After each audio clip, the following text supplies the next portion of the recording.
Hey travelers! So as promised, I really wanted to make a video in which I shared my thoughts about the tour that I did the other day at Alternative Peru. And I don't want to share too much because I really feel like this is something that you really have to go and experience for yourself live and that you should really do the tour with them. But I really wanted to share with you guys how it has changed my life for the better.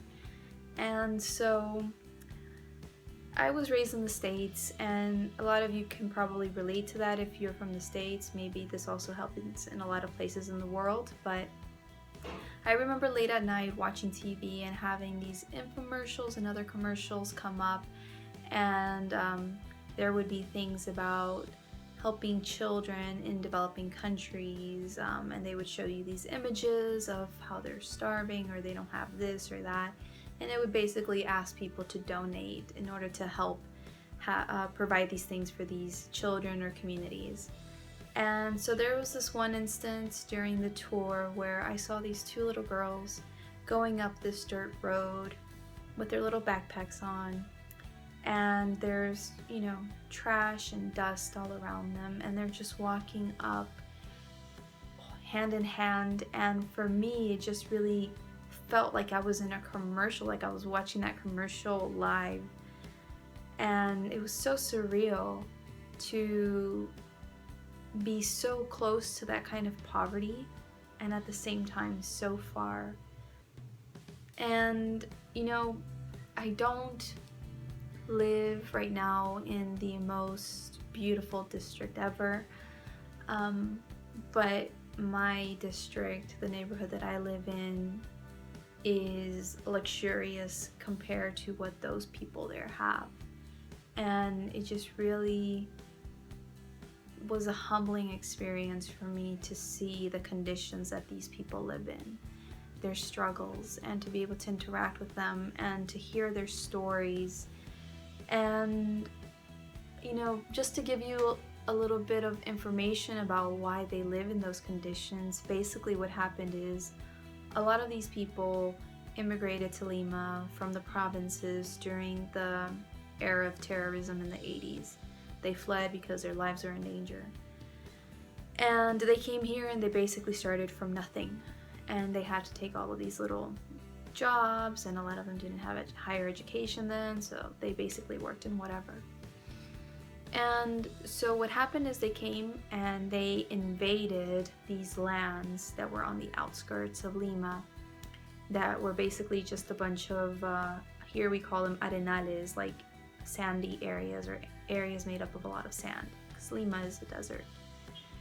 And the laws here in Peru state that if you have invaded a land, in order for that land to be technically yours, you have to have lived there for 15 years. Once you've done that, you can then file the paperwork to request the title for that land, and that whole process takes another 5 years. So in 20 years, you will then have the title, the piece of paper stating that you legally own that piece of land. And what happens is that municipalities where these people are located, they don't want to implement any kind of sewage system, water system, electricity there, because these people, a lot of them are still not technically the homeowners or of those houses. And so because they're not homeowners, they can't pay taxes to that municipality. So the municipality is basically like, if I can't tax you, if I can't get money from you, why am I even going to bother investing in you? And it's really sad to see these people live in such horrible conditions.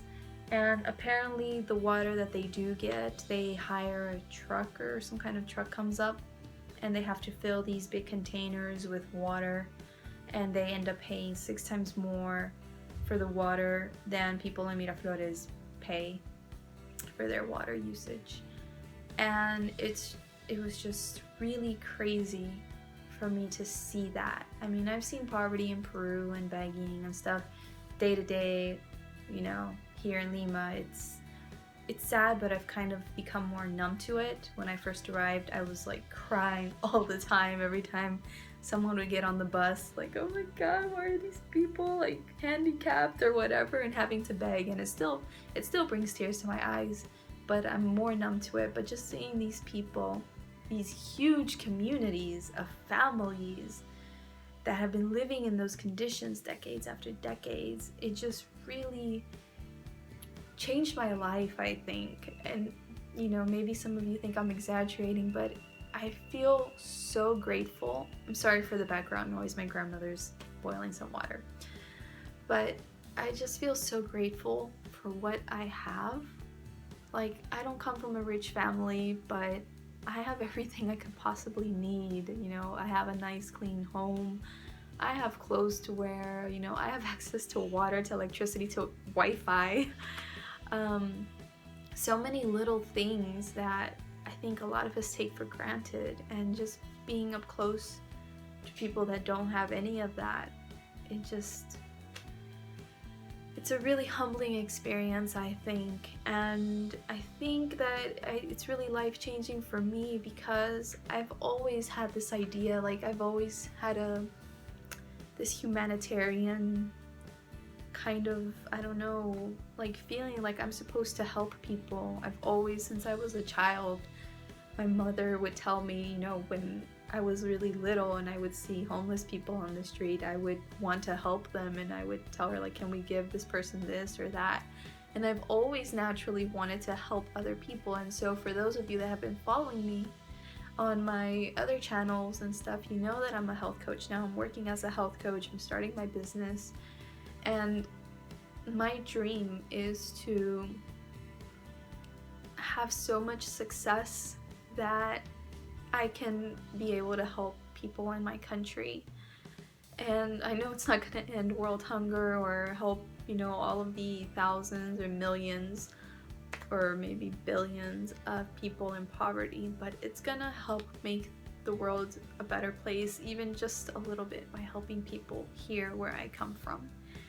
And so my dream is to have so much success so that I can really just start building communities where I teach them about personal growth, and I am able to provide for these people and give them, you know, access to basic things that all humans require: water, electricity, education, and food, good quality food, and just be able to provide for a community and help. I just want to do what I can, what's within my reach, to make the world a better place. And right now I'm trying to do it through health and nutrition, and just, I think as time goes on, I will be able to reach more and more people and spread a good message, I hope, and lead by example and inspire people to also do the same in their communities or in other parts of the world.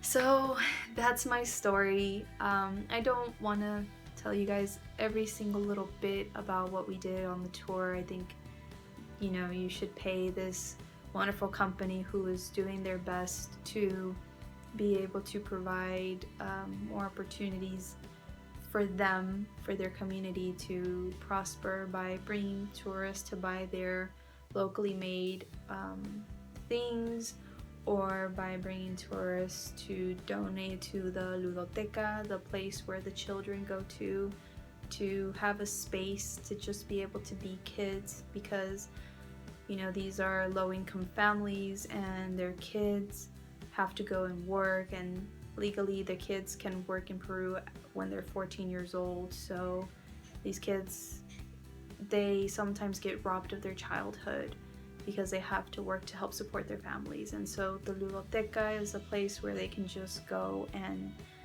be kids. And this company is trying to do their best to really help support these communities in the best way that they can. They're trying to find a great way to be able to do that sustainably. So definitely be sure to check them out if you're interested in that.